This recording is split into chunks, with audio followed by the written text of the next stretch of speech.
welcome. Good afternoon, everyone. This is Conversations with CJ Rhodes, and the time and what must be done. Streaming live from the Medianet Studios over here in the heart of East London, and connecting as we have done in the past with our partners across the pond, Flex FM, Internet Radio, over there in South Florida. Big up TC Flex and the Flex FM crew and family. Greetings to our viewers throughout the diaspora and motherland.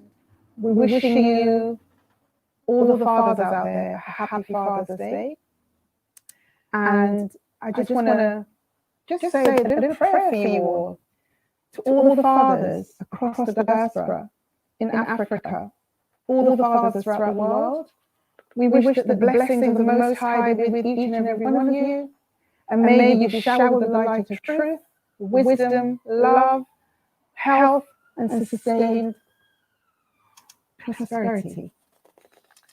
I guess the topic is appropriate for today. This is part 2 of the broadcast that we did last week on reclaiming the family and the role of the Black woman, or the role of women. And we had a great panel of guests, and we've got them again this week because we've had such a positive feedback on this really intricate topic about relationships. So let me first welcome back to our conversation Senu, or Sean Senu and Akua too, that delightful couple that hi, good afternoon. Welcome back again. I can see you. Can you see me? Hi, do you know what? We're struggling to hear you. Can you hear me? I can hear you clearly. We're struggling. It's very, very low, and you're very echoey. Okay, I'll just keep talking whilst that gets tended to by the producer. I can hear an echo myself as well. I just want to say to the audience, please bear with us. We are broadcasting live, we stream live every week. And we allowed an extra time for an amazing program that was on for us in honor of Father's Day. It sounded amazing. So we had a little time to set up. But we like live because it gives you everything raw and fresh, where you feel the emotions as we speak, as we share with you. So please bear with the technicalities as we get this sorted. We're very patient with this. So thank you, Sean and Akua. I'm going to bring in now Professor Femi Bogo-Asagai from over there in Hartford, Connecticut, USA. Thank you, Professor Femi. How are you? Can you hear me? Very good, thank you. I can hear you fine. I can hear Brother Sean and his wife, Lady Akua. I can hear them. Yeah, I can hear everybody fine. Can you hear Professor Femi, guys? Yeah. Can you hear Professor Femi? Can you hear me? Yes. I'm not getting any movement or any acknowledgement from Sean and Akua. Can you hear me? We can hear you, but there's a real echo on your voice, so it's very difficult to understand the individual words, and the volume's very, very, very, very low. That is sorted. I'm going to bring in Professor Femi so we can get this conversation moving, because we are a little bit late and we want to run on time, so we don't interfere with the program for TC Flex over there in Florida. Please forgive us. Welcome back. How have you been, Professor Femi? Very well, thank you. Week has been fantastic. Still sheltering in place, as it were, going out only for necessities. Let me echo your prayer for our men. This day is dedicated Father's Day, but of course you know that for us every day is Father's Day and every day is Mother's Day. But living in the capitalist West, and this is not me being cynical, we need always to find a reason to shop. So those who give gifts, have at it and enjoy yourselves, the dads and the fathers in your lives. My dear father is with me in spirit, as is my husband. But again, very happy, mellow, peaceful Father's Day. Hallelujah. And this morning I did my prayers and meditation to the Father of creation, because without him or her, there would be none of us to celebrate fatherhood. So, can you hear me now? Akua, Senu. Sean, can you hear me? You're freezing, but we're working on that. But we'll just look at your beautiful faces and your amazing chemistry whilst I speak with Professor. Professor Sami, last week, I watched again, we had amazing response from our audiences, and they wanted to know if we could run, part two. And obviously, that's what we've done, because this topic about relationships in our community is such an intricate one, such a heartfelt one, so complex. We can never answer all the questions or get a steer on what's going on in 2 one-hour programs. This is just touching the base. And I was really inspired by Sean Senu and Akua 2's video that they sent me around the chemistry that these two individuals had amongst themselves as a couple. And we don't see a lot of this in our community. My mother and father were married for many, many years until my father passed away. And it appears that in the relationship, they occupy their roles. And the role was mother, father, 2 children, work, provide food and the necessities for survival. But there's very little interaction, I found. And then in our community, there is a lack of longevity around relationships, especially with our generation. A lot of households headed up by single women and now single men. What is this dilemma that we face? I think Yeah. one of the things I didn't do last week, but I think it's important to do, because context is important. And certainly for me, context is very, very important. We need to establish the context in which we exist as people of African ancestry in the West, in the diaspora. We need to understand the architecture out of which the relationship, if you will, the fusion between the African man and the African woman in the West was born. The context is one of barbarism, it's one of destruction, it's one of chattel slavery. Now, the significance of chattel slavery is that we were reduced, our ancestors were reduced to 2-legged animals less than the dog, if you will. And out of that, following the emancipation process, we have been attempting to form families. And the families we have been attempting to form are those along the same lines that our European captors demonstrated to us and demonstrate to us. So we've been attempting to come together in a union, man, woman, and hold together a relationship built on sand, the foundation of sand, quite frankly, because we have previously been used as merely breeding tools, if you will. And as such, we obviously were socialized into that process. And now, because we have failed to deal with the psychological, emotional, and spiritual impact of that process, as well as the physical impact of it, because we were taken out of our homes, what we find ourselves doing is repeating in the modern context that very same system without calling it what it is.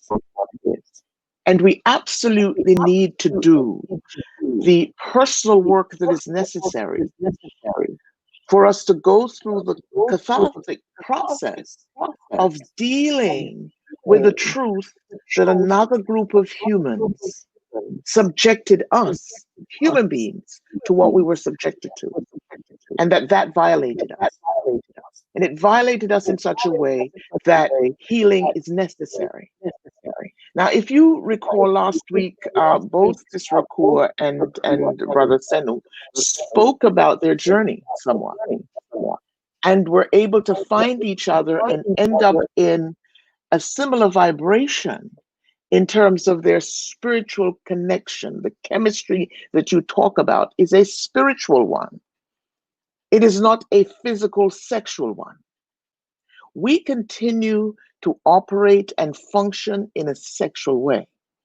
So our women present first their sexuality. Our men present first their sexuality. And we believe that that level of connection is sufficient to move forward in a long-term relationship and to bring children into a long-term relationship. It is not. It is not. And we have to confront that, I believe, in order to begin having relationships that make sense, that are concrete, that build the foundation for family, for community, and for our success. However we define that success, because we have to define that success. Right now, our success is defined purely in economic terms. So we build relationships on economic and sexual fusion. You come together with me, I come together with you. We have a fantastic sexual relationship. You make £100,000, I make £100,000. We can live in a particular beautiful area, so therefore we're doing well. I would argue that that is insufficient. That is not enough. That is not enough, because there is no relationship there. There is a fusion. There is a convenience. And so when it breaks down, we end up with man walking, woman walking, coming back together, and then we speak in terms of infidelity, and we are then caught in the systems, the institutional systems of the West, such as the court system, marriage counseling, and so on, expecting those institutions to fix our families, or we're caught with our ministers in the churches, expecting that we will be fixed in our relationships. No, I would venture to say we will not be. We will not be. Professor Femi, you have surmised 400 years of destruction of our lives, male and female, in under 10 minutes. And I can't agree with you more about everything that you have said about the destruction of the male and the female, with what we endured in the process of 400 years of chattel slavery. Some people saying, well, it's 400 years ago, and how does that affect us now? And haven't we had time enough to deal with this within ourselves? Because this has been going on for generation upon generation post-slavery per se. And we have got financial wealth, economic wealth. We know this because we've got very successful households in our community. It's not always about poverty, and we know that exists in our community, and we're here to help. But there are success stories in terms of financial capacity in our community. Why is it that for those who are saying that perhaps we should have dealt with this already, or we have dealt with it already, it shouldn't impact us now? I would venture to say, Carol, that what we're doing there is putting ourselves in a state of denial. And this is part of the crisis that we're confronted with in our community. We insist on being in denial. 1865, the 1800s is the other day. We were caught in chattel slavery for over 400 years. We have not been released from that for 400 years. You're talking not even 200 years in terms of us being released from that. But the psychological and spiritual and emotional impact of that has not been addressed. And we, when I say we, I'm speaking of we, the Africans in the diaspora, as well as those at home, many of them, have not addressed it. We refuse to address it. Inside of our households, we don't. We don't talk about it. We regard it as the dark past. And we believe that if we do not speak it, it will go away. No, it will not. Think of other areas in one's life where you simply try to pretend there's nothing wrong. And this is what happens in the relationships, by the way. There's a pretense that there's nothing wrong. And if you don't talk about it, it will simply go away. It will not. And I'm saying that we each individually, as well as collectively, must address the impact of that kind of architecture on our relationships now. And you and we and us will have difficulty in our relationships, and they will break down because we're connecting at levels that are not sustainable, is my case. That is what I'm arguing. We're connecting at levels that are not sustainable. I like the word sustainable because that is exactly it. And we've got, thank you for that, Professor Femi. We've got Senu and Akua back with us. Can you hear me now? Yes, Yes, we can. Welcome back. It's great to see you again. The question I asked Femi, Professor Femi, was about the breakdown of relationships in our community. And we talked about the observation of the chemistry that you two have. This is the feedback that we've been getting from our audience regarding your appearance last week. This amazing chemistry. And Professor Femi quite succinctly summarized our destruction being the catalyst for the failures of our relationships throughout generations, that there is a denial on our part, male and female, to acknowledge that there is trauma.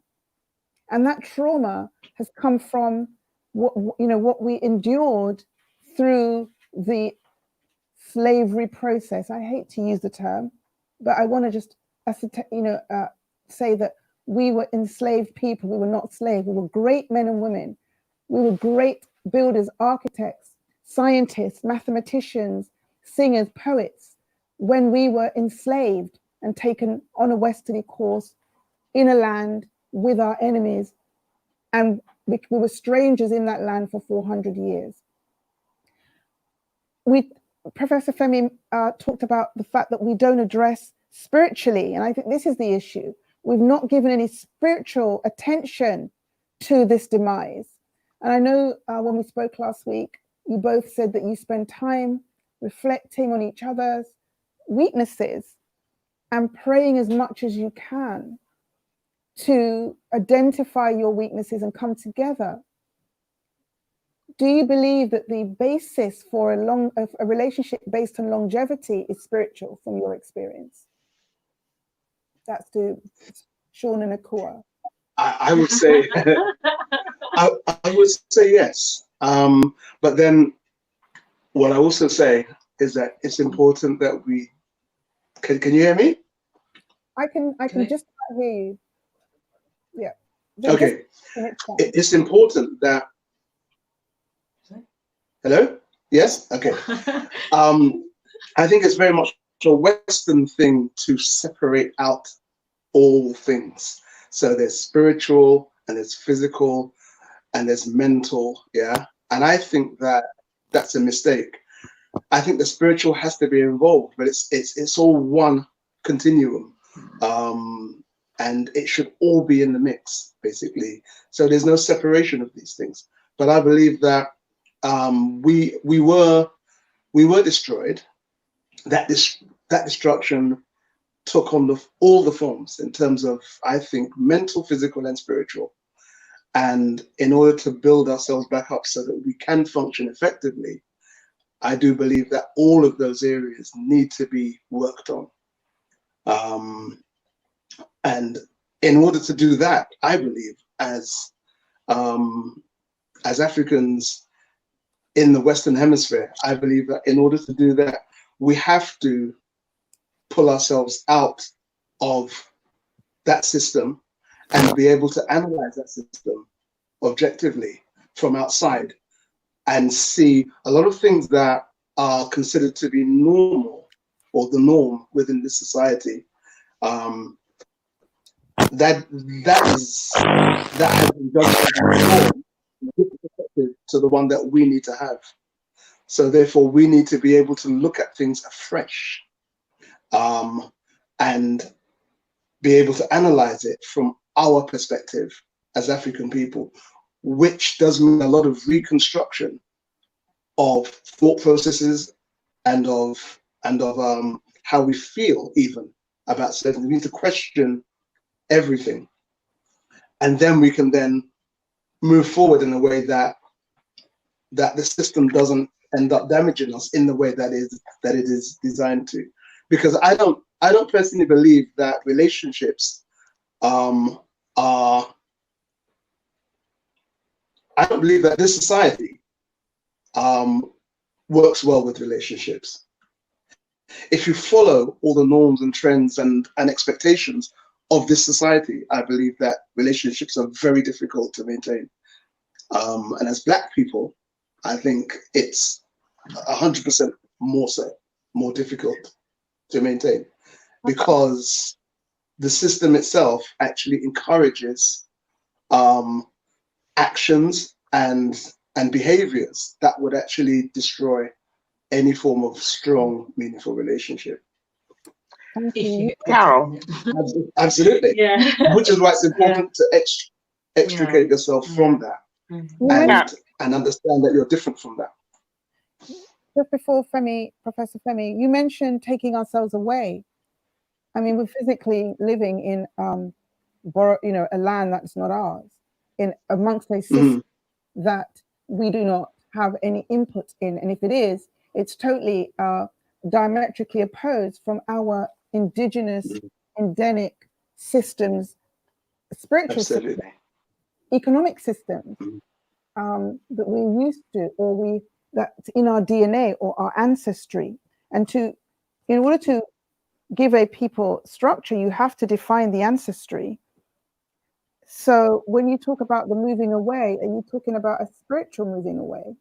Because that's all we can do, because we're physically in the land.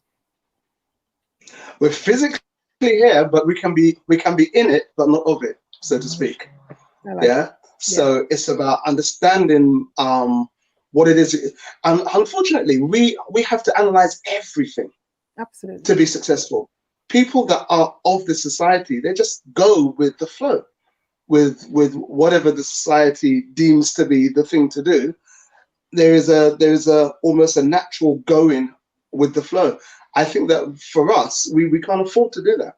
So we have to be able to analyze. I think it's critical that we can analyze all of these different things and make decisions that are based outside of this system and actually more towards an understanding of who we are as a people.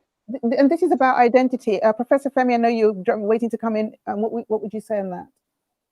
Well, first of all, let me give strong support to what the brother just said. And yes, it's a being in it, but not of it. It is critical. And I'm speaking from 37 years of experience in a relationship understood by no one but myself and my husband. And that's how it absolutely. And the success of that relationship was based on our understanding of each other, our understanding that we wanted a relationship, our understanding that we were not at war inside of our household, our understanding that love is something that occurs with your head, not with your heart, because the heart pumps blood, and you have to be able to be engaged in your own life. And when you're in a place like the West, as we are, and trying to engage in something other than an economic fusion, going along to get along, you simply have got to be able to interact with your partner at the same level of vibration. So you can be critical of each other without the ego coming into that equation and making sure that you end up in a holy fight, a holy war, not actually recognizing that you're both trying to come to an understanding of the complexity of the relationship that you're having and the context in which you're existing. It is critically important for both parties to be clear about that. One of the things that it seems to me that our people are not clear about is that your household is not a war zone. And it becomes a war zone because you lack understanding of those external factors, and you have bought into the values and the norms of the society in which you are physically existing. You know, that is problematic. You have to be able to make decisions about yourself and your family that is judged by you and not judged by external forces that, as you quite rightly pointed out, are diametrically opposed to your very existence, And you must know that and know it intrinsically, so that when you make decisions about how you move, how you do what you do, those decisions are based on the interest of your family, your community, and yourselves. Doesn't matter if other people don't understand it. They're not in it. They don't need to understand it. It's hard. I would not say it's easy. It is a difficult thing. Why? Because we have a very judgmental community. Your family members who understood you to be one person, they're now looking at you, making decisions in a different kind of way, moving in a different kind of way. As far as they're concerned, you've lost your mind. Don't go and reclaim a name, then you've really lost your mind, because now you're going backwards. And I'm arguing that no, that is not a backward place. That is in fact a forward place where we begin to reclaim ourselves, our families, and each other. We have to do it. We don't have a choice. We haven't got a choice. I so agree with you. And I will continue to push or advocate this narrative. We are children of the Creator. Absolutely. We are His priesthood on earth. And He is the author of marriage and relationships, not the Western courts. Absolutely. You know? And once we understand that and we achieve the Godhead within ourselves, which is coming out of her, being there but not of her, that is the difference, I believe. You know, I'm going to talk about emotional things that happen in relationships. For instance, and this is why we have to take ownership of self, knowing that our brothers are under attack, because I believe the powers that be do not want to see the rise of a Messiah. And this has been an agenda for hundreds of years, especially with us in the West. Something happens in the relationship. Perhaps the woman, she's quite mouthy, you know, our mouths, it's been our weapon. You stir up the brother's anger. He may lean towards you and show some aggression. Next minute you call police come, take the brother out of the yard, and the rest is history.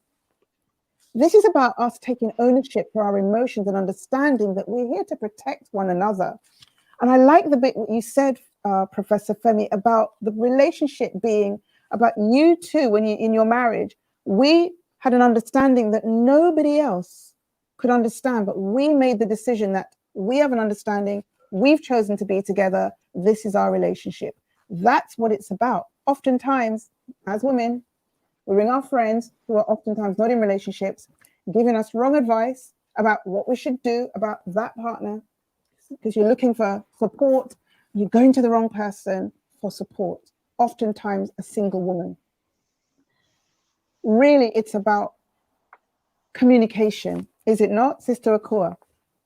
What would you say to that? Oh, absolutely. Yeah, it really is. I can vouch for that. In my previous relationship, there was no communication when it came to issues that needed to be sorted out.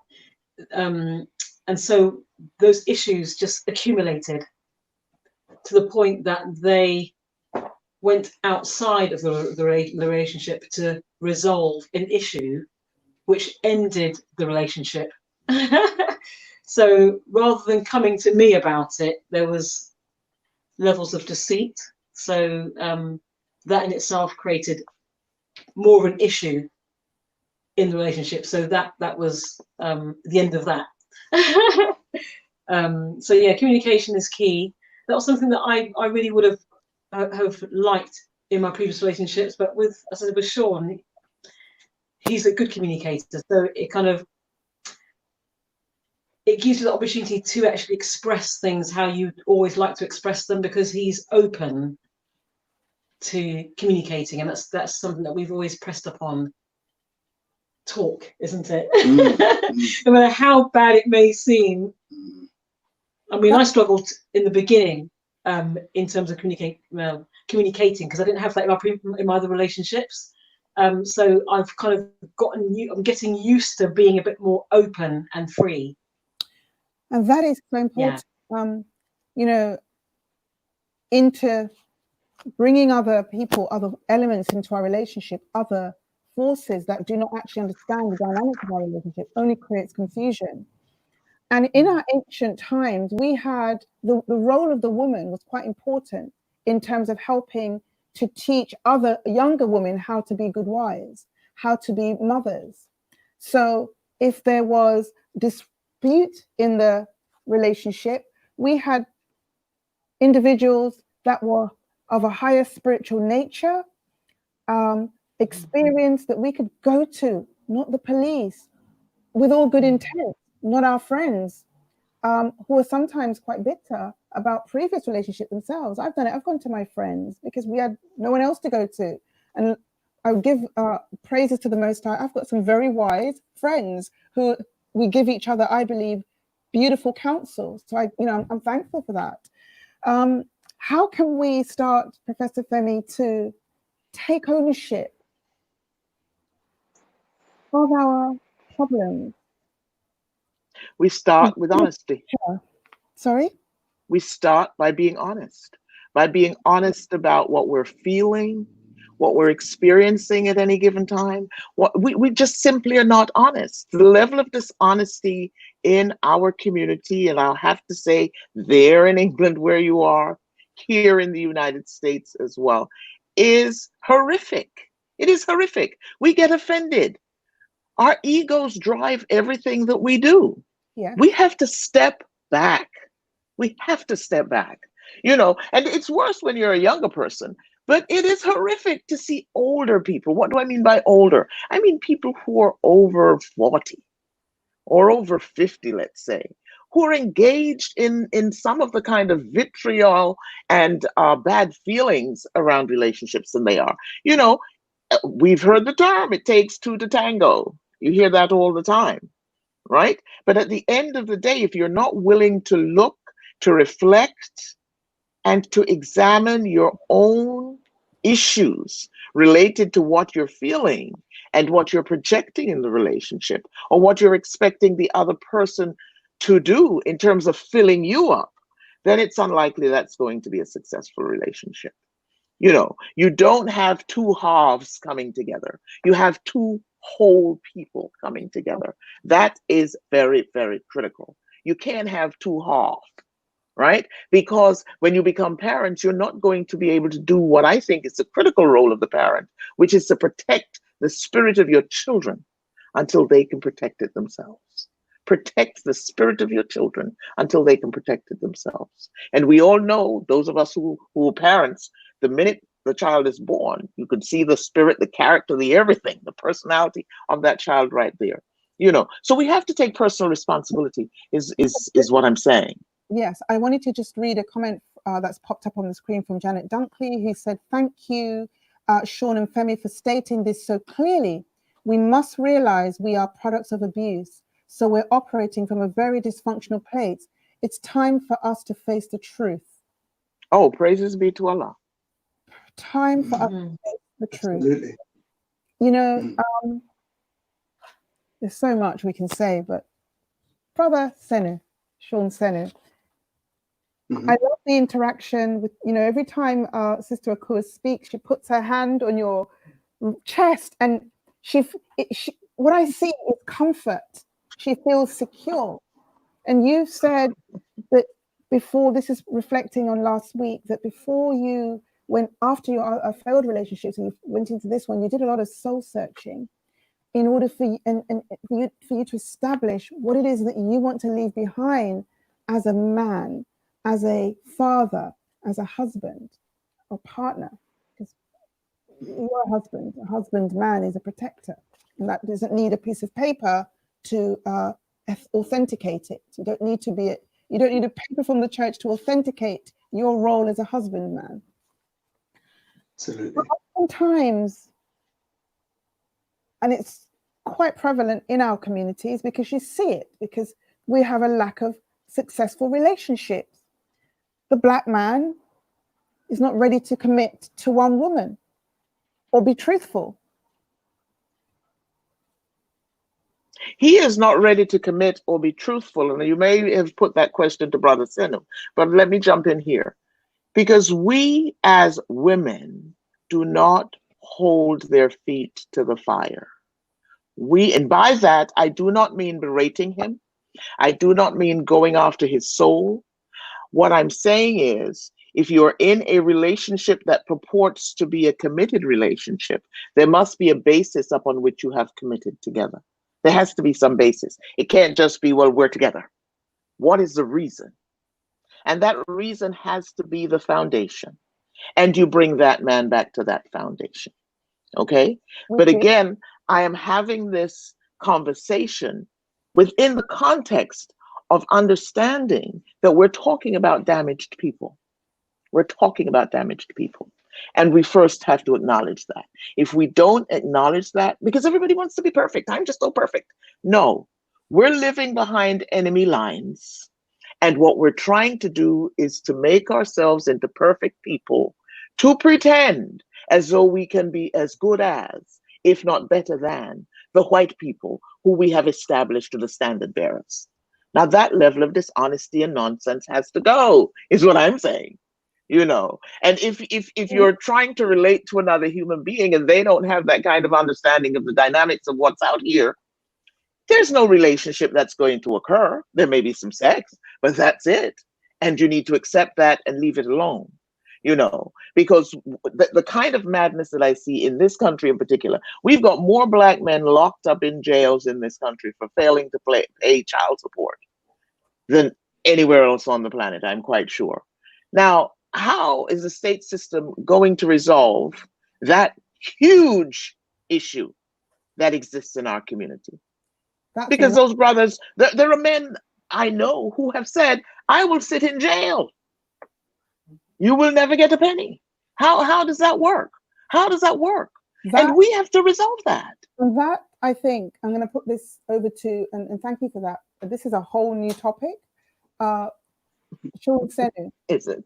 The preparedness of black men to accept responsibility in a relationship.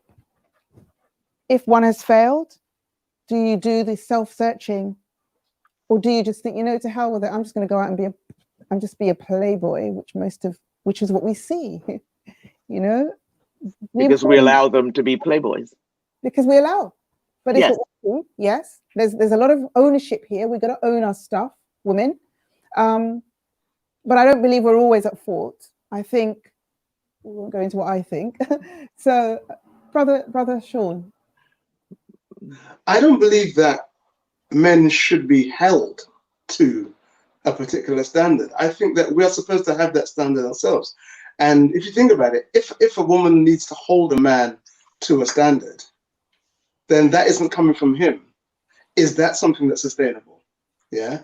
I really believe that as men, we have a very, very serious role to play in the moving on of our people.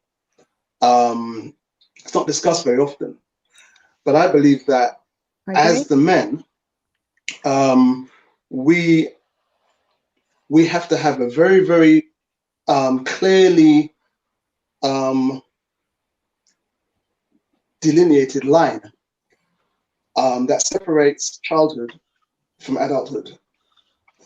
And I believe that, as I said something along those lines last week, that as men, we reach a point where, okay, a lot of what we were doing when we were children was preparing for manhood. We should not be engaging in the preparatory stage after a certain age. It becomes, right, it's now time to be what all the childhood stuff was preparing for. We need to be able to create a foundation that that the man, that the woman, and the children can stand on.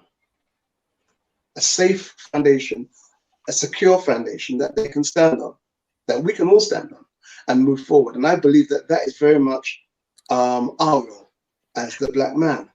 And so, that being the case, if a woman has to be holding that man to something like that, which is a fundamental thing that we need to be about anyway in order to produce anything of any worth, then that's not sustainable because that's not in him.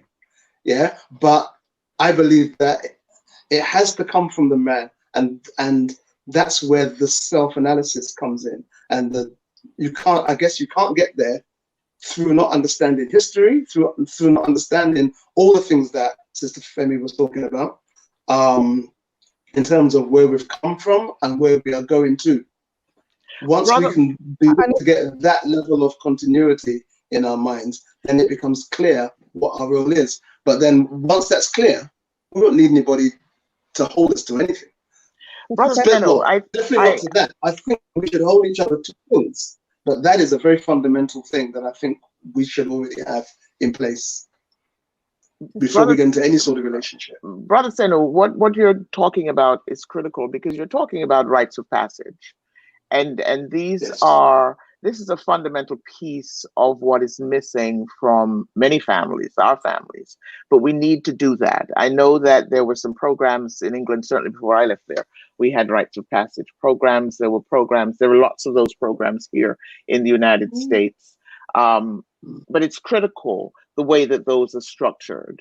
You know, they have a lot of rites of passages here in the United States, and many of them things like cotillions and other such things, which there's no relationship to what we need to be doing as people of African descent. So that's important and critical. The other thing is, I don't think that holding our men to a standard established by our men, let's say, is mutually exclusive, really. It's something, or it's diametrically opposed to the point that you just made there about having an intrinsic desire, because you're right. As an enlightened, conscious African man, you have an intrinsic desire to do what is right. You now understand the ethics of what your role is because you've come into your own. You're a conscious person. So as a conscious person, you're very correct. But many of our men are not conscious. They're not in their own. So you now have a role to play in terms of raising them, bringing them up, leading them, training them. You know, but consciousness is something that occurs at different levels, different stages for different people. We know this, right? Carol, you're trying to speak. Let me allow you to do that. Thank you. And as I said, this sister is full, and I'm going to do a show with just you and I one day, and we're going to talk about. I've lost everyone. You know, I'm a child of the 90s, meaning that I came to my awakeness in the 90s. I lived in America for about under 10 years, which was a very different landscape than it was here in the 80s when I moved to the States. Very different landscape. I couldn't understand the level of racism and prejudice that I incurred just walking into a shop and not having someone serve me because of the color of my skin. I didn't experience that in the UK. I was proud of my heritage in the UK and, you know, my skin color. It wasn't an issue for me until I went to the States. And then to a degree, I was exposed to Black nationalism, I'm going to call it, i.e. whichever organization, Pan-Africanism, Egyptology, whatever you want to call it, there was a lot of that around in the 90s.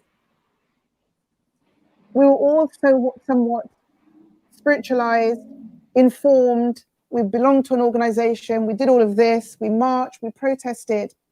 But the fallout of that is many of these individuals, including myself, were single. This is with a level of consciousness that we thought we achieved. Most of the brothers that I know who are somewhat radicalized, spiritualized, meditating, eating right, do not understand. They've gone too far the other way and there is no balance. It's about self. So how do we address that? Because you would have thought with the movements that we had in the 90s, and now we are parents and some of us grandparents, we would have progress. But in effect, we don't have progress because many, and I'm going to speak about this country now because this is where I've been residing since I've come back from the States.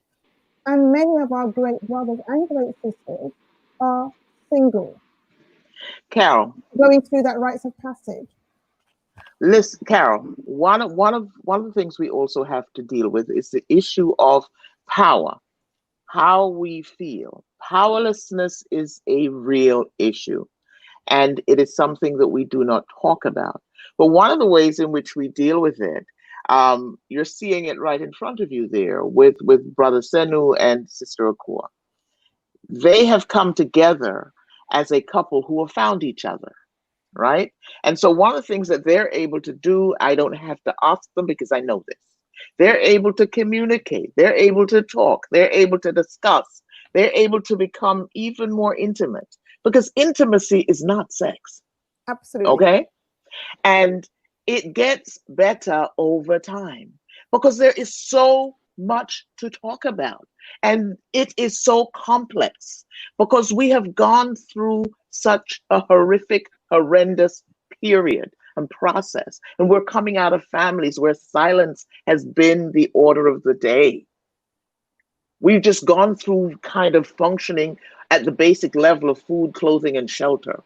But as it relates to the substance of our souls, the substance of what it means to be a human, a person that comes from a history that is so long, so deep, and so broad, it's powerful. And when you come into that sense of personhood, you're happy to share that with other people who can understand it and who can live it with you, because that energy gives you the strength to stand up straight, walk straight, not be preoccupied with what people of European ancestry are doing. Because now there are people who cannot manage the burden that is on their heads and now on their souls around the way that they have savaged and ravaged the planet. Not just the United States, not just having the unmitigating goal of murdering a human being in front of our eyes, but there is a reality now globally that they have to deal with, because ordinary people, not just people who've gone to somebody's higher institution of learning, but ordinary people now want to know the truth. Guess what? We have the internet. We have the intranet. We have access now to things like Medinet Live TV. People are able now to go and learn, go and research, go and find information. So we're no longer in this place of isolation and desperation. We can reach out, we can embrace, and we can connect. 100%. So it's about ownership, identifying who we are, reclaiming ourselves by going in deeper into our history than we were once rulers in Egypt. That hasn't helped us. That narrative has not helped us to date. So we have to find what actually happened that put us in this condition in the first place.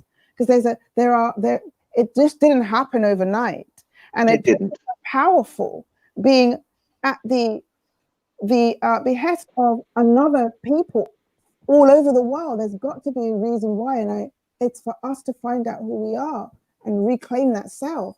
I can see you nodding, Brother Senu, Shun Senu. Do you have anything to add? Oh, absolutely, absolutely. The way that I personally look at that is that we, in terms of the roles, I believe that the black man, this might not rub everybody up the right way, but I believe that the black man, our job was to protect the woman and the child, and I think that we failed in that. Regardless of how we defined what happened, how it happened, the bottom line, I believe, is that we failed in that regard, and that is why we are in the condition that we are in today. And so I do see it as being incumbent upon us, to reestablish ourselves. We have to be. I think that the woman's role is a very significant role. I believe that in ancient times, the black man and the black woman, very different from this society, where women have to struggle for equal rights. Men and women, it was understood that we were very different, but equally as important as each other. And so therefore, the roles that the male and the female played were different, but were viewed as equally as important as each other. And so therefore there was no need for There was no women. Sorry? There was no power struggle. Absolutely. Absolutely.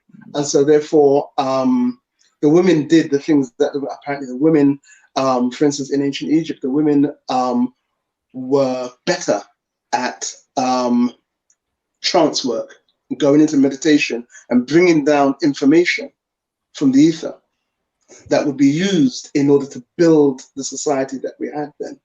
And so because of the structure of women, the spiritual structure of women were able to much more easily, well, still are much more easily able to go into trance and be really effective in trance and bring down all sorts of stuff.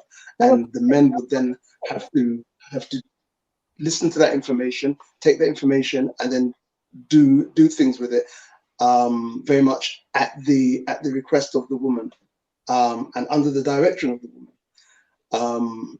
And so, just an example of how. Sorry. That is quite Sorry? what you're saying, because I'm hoping to do a program on this, and you know, I claim and understand that the collection of writings that we call the Bible is they are artifacts from our history, and there were great women, and this has been downplayed in the scriptures, maybe taken out, but the women had a really vital role to play, as you've acknowledged, spiritually. A lot of prophetesses, for instance, the prophet Deborah, who was in the book of Kings, over the Israelites or Judah in a particular time, and they would have to go to her for clearance on a number of issues. She had a very powerful role. Absolutely. It's been underplayed that in our ancient times, the woman did have a powerful role to play in the community and in the building of nations. Yeah.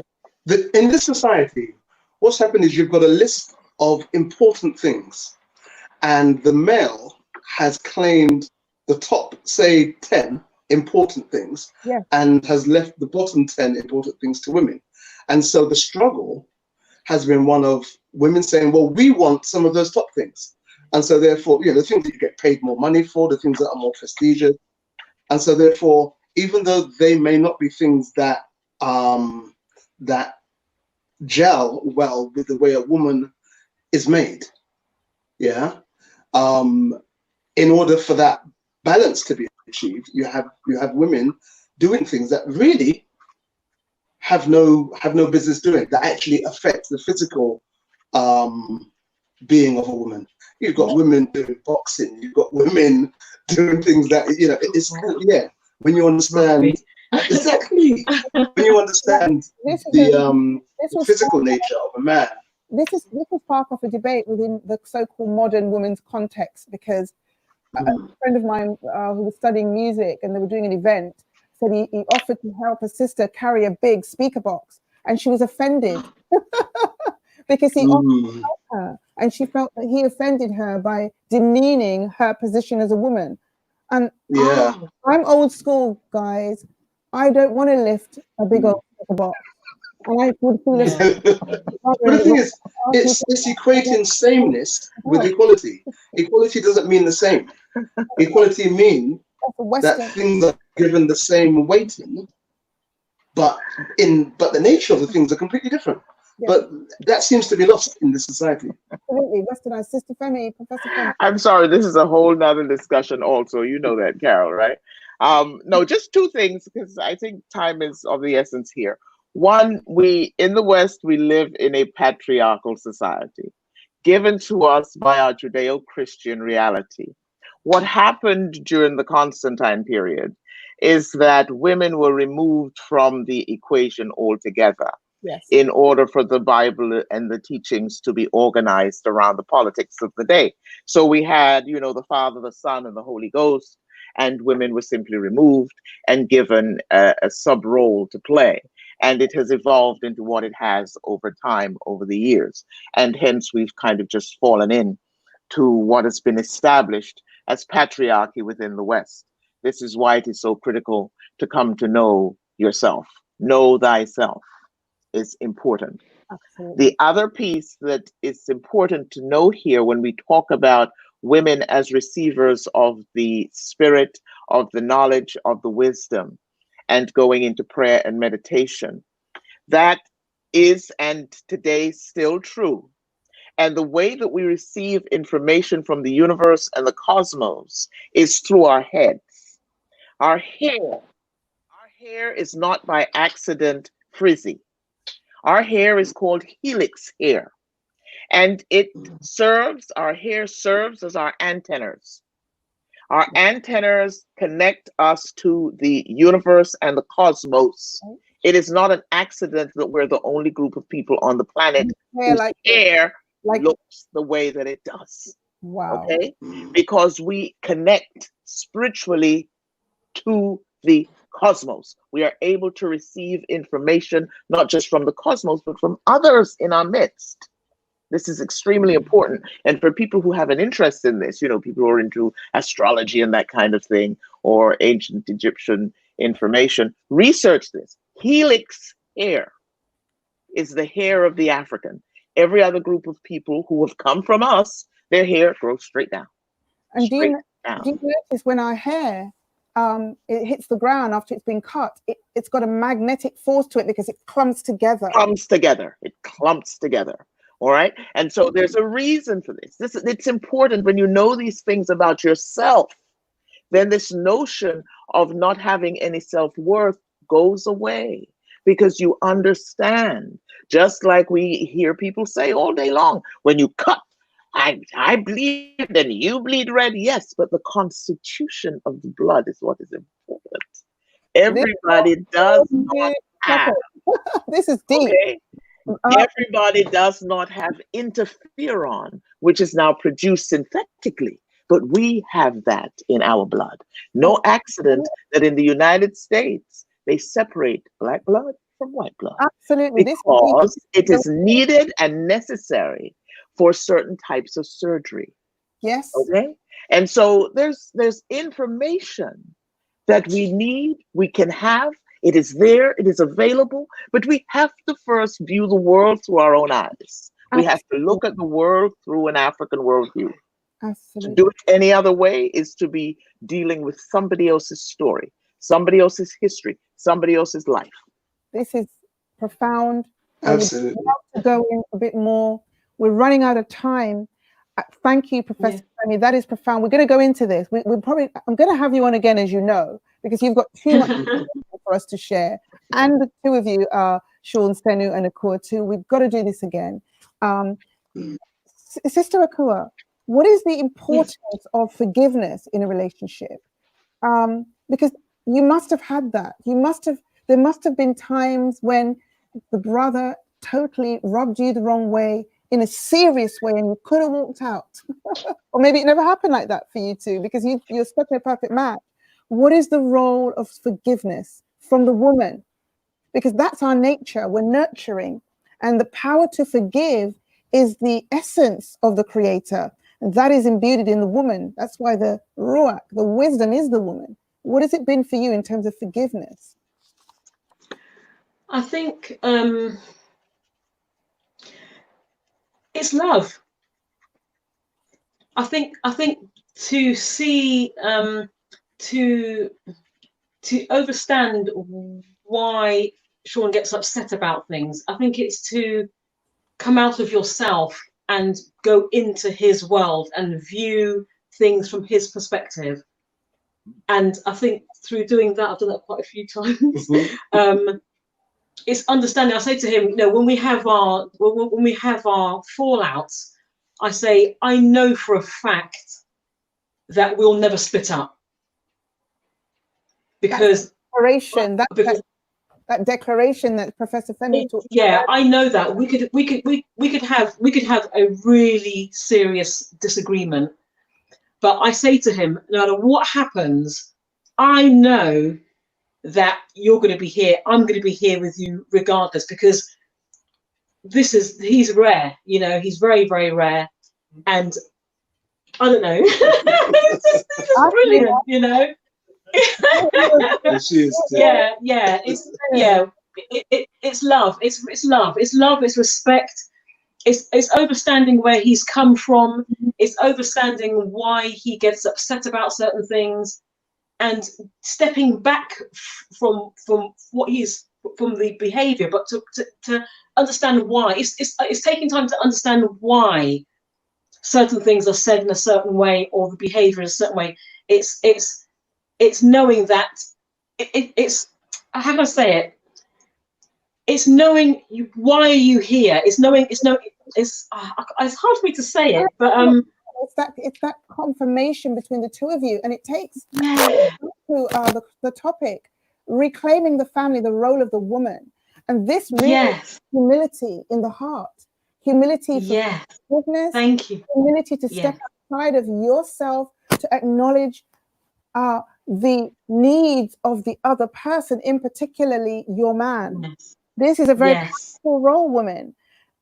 Yes, it is. I'm going to, Sister Professor Femi wants to say something, and let's hear from her very quickly, because we've got very ditto to what you just said there, Carol. But forgiveness is really important, because what it allows you to do is to move forward without building on the last set of resentments that you didn't take care of. And the bitterness. And the bitterness. So once you've forgiven the person, it's gone. You're moving on with a clean slate and so on. So there's no buildup of stuff, that we know happens, and can just blow the entire thing. Right? So you take care of it so you can move forward. So the role of the woman is quite important in building family and relationships and maintaining the husbandman. And the duality isn't about who's stronger than the other. It's about the weight of the importance of what you contribute. That's what balance was. It wasn't about, I want to pay more money, I should go out and do a building, be a boxer, I want to be a footballer. If I want to work on a building site, I'm a woman, I can do it. That wasn't how our societies were set up. Society was built. No. Absolutely. Yeah, absolutely. I'm going to say thank you to the panel. Thank you, Professor Femi Bogle Assegai. Before we go, this is a surprise for you, Akua, too. Brother Sean Senu did a little something which I have viewed in honor of yourself. We're going to let that play out. Brother Senu, tell us why you put together this piece for your beloved. And I can see why you two are so committed, because this brother, you have done a lot of work on yourself. You're beaming strength and patience, and you're very and we need more like you. But in honor of all our brothers, we're talking family here. We love our brothers. We love you, brothers. Don't we just love? We do, definitely. Yes, we do. We do. We love you, sisters. Yeah. Special. There's none like you. And we bow to you on this Father's Day. So, brother, tell us why you did this beautiful tribute to your woman. And then we will click to the video, and we want to say thank you to MediaNet. Thank you, Flex FM. Professor Femi, and over to you. Thank you to you and your listening audience. Thank you. Thank you, Dr. Femi, as well. Thank you. Yes, absolutely. Your wisdom. Profound. Thank you. The thing, all of us. I think for me, I wanted to say something that's deep about how I feel about Akua. Show her things that I notice about her. I love that. Show her things that I notice about her that you don't normally talk about, but things that are in here. And I thought, let me get them out, let me get them on paper, and let me get them in a song. So I thought I'd create something a little bit different. It isn't the first song I've written for Akua, but this is the first one that's of this type, I would say. And it is personal, but it's okay. It's okay for you to watch it if it's only you three, no one else. Only you two, no one else is allowed. Well, and that's a surprise. More power to love, and forgiveness. Thank you. Yes, definitely. Thank you. Thank you. Thank you Thank you very much, Carol.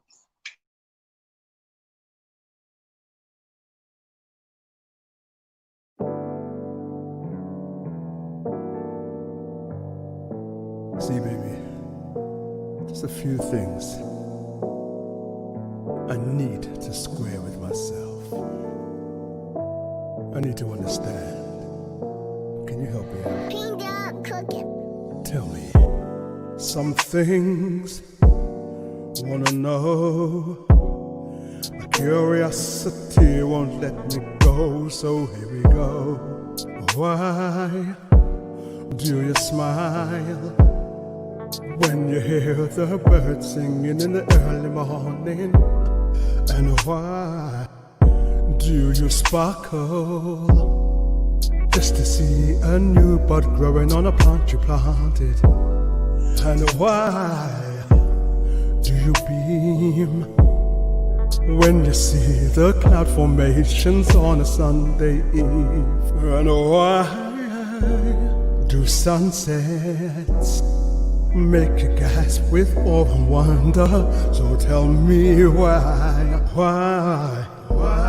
do you still love me so after all of these years? So tell me why. I wanna know what makes you so irresistible to me. I've got to know. Can you tell me now? I wanna know what makes you this beautiful woman.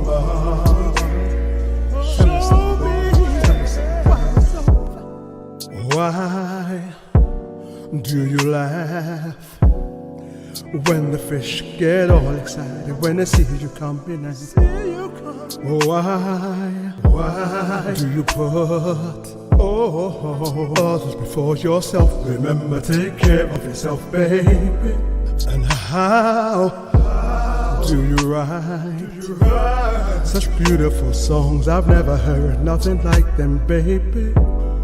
And why do your eyes twinkle when I come home after work? And tell me what did I say to make you wanna be with me for more than just one day?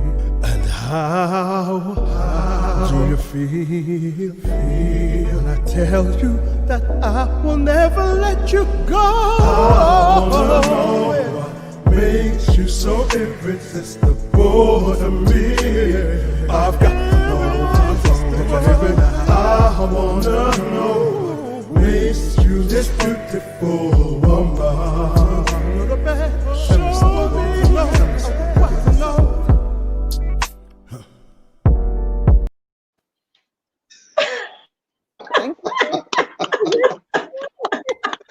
Wow. Peace out. Enjoy.